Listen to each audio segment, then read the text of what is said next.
Kemarin kita lalui hadis Ibn Mas'ud radhiyallahu taala an, di mana Rasulullah SAW sebutkan innas salam ismun min asma'illah, bahwa as-salam salah satu nama dari nama-nama Allah Asmaul Husna, dan telah lalu penjelasan para ulama tentang as-salam. Wada'ahu Allah fil ard, Allah letakkan nama ini di muka bumi. Fa'afshuhu bainakum, maka sebarkan itu di antara kalian. Fa innar rajulal muslim idza marra bil qaum fasallama alaihim, karena seorang muslim jika melalui suatu kaum dan dia salam kepada mereka, faraddu alaih, dan mereka menjawab salamnya, kana lahu alaihim fadlu darajah bitadzkirihi iyyahum bissalam, maka dia punya keutamaan lebih, derajatnya lebih dari mereka, karena dia yang memulai mengucapkan salam, seakan seperti mengingatkan mereka dengan salam. Fa illam yaruddu alaih, namun jikapun mereka tidak menjawab salamnya, radda alaihi man huwa khairun minhum wa atyab, tetap dia akan dijawab bahkan oleh yang lebih baik dan lebih mulia dari mereka, yaitu para malaikat. Hadis demikian diriwayatkan oleh Ibnu Hibban dengan sanadnya, juga Tabrani dan juga Al-Bazzar, dan disahihkan oleh Albani dalam sahihnya.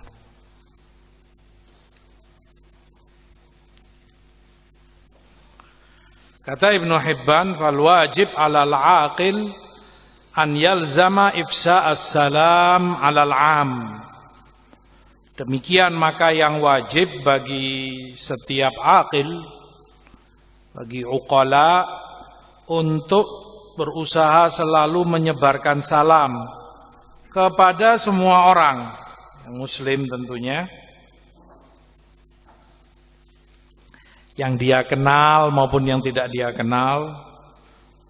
Li'anna man sallama ala asyrah kana lahu itqu raqabah, karena orang kalau memberi salam kepada 10 orang,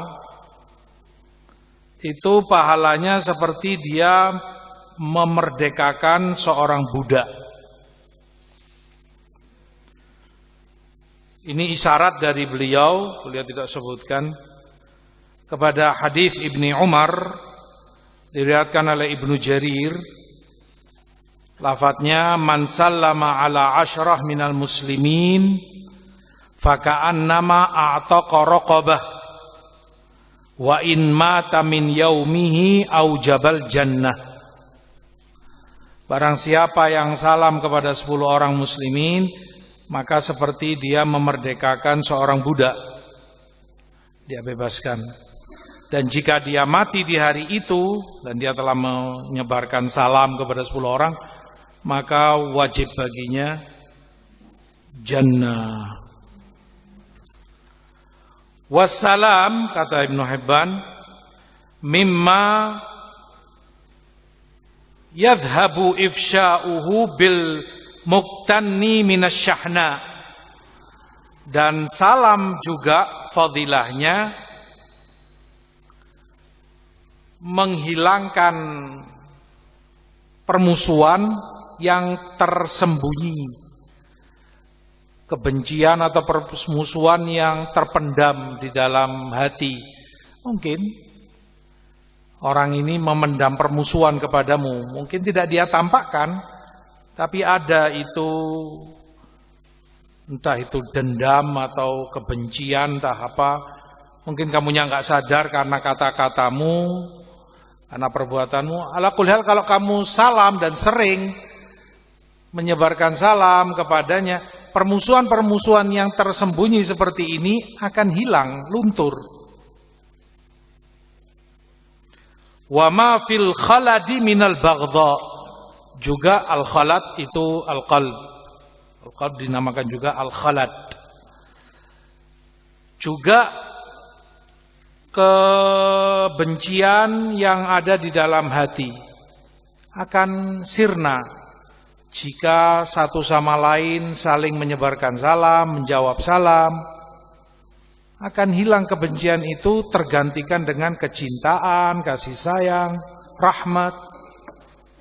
Wa yaqta'ul hijran wa yusafil ikhwan. Dan salam juga menghindarkan orang dari perseteruan. Satu sama lain berseteru, tidak bertegur sapa, yang ada permusuhan, ini akan terhindar kalau saling salam. Wa yusafil ikhwan, dan antara ikhwan satu dengan yang lain, antara saudara, antara teman, semakin sofa. Sofa itu jernih. Ibarat air, mungkin semula ada nodanya, ada kotoran apa begitu, nggak jernih kamu lihat di gelas.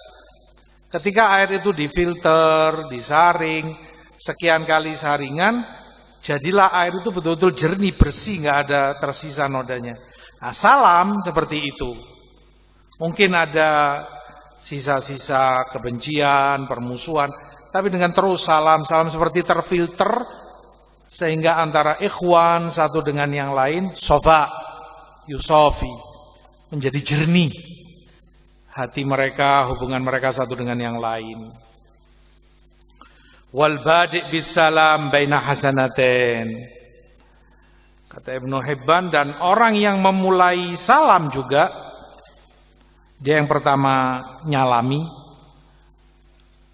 punya di antara dua kebaikan. Ihdahuma tafdilullah iyyahu 'alal musallam 'alaihim bifadli darajah litadhkirihi iyyahum bisalam.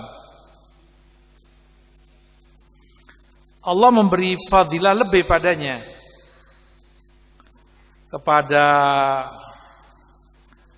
yang dia salami,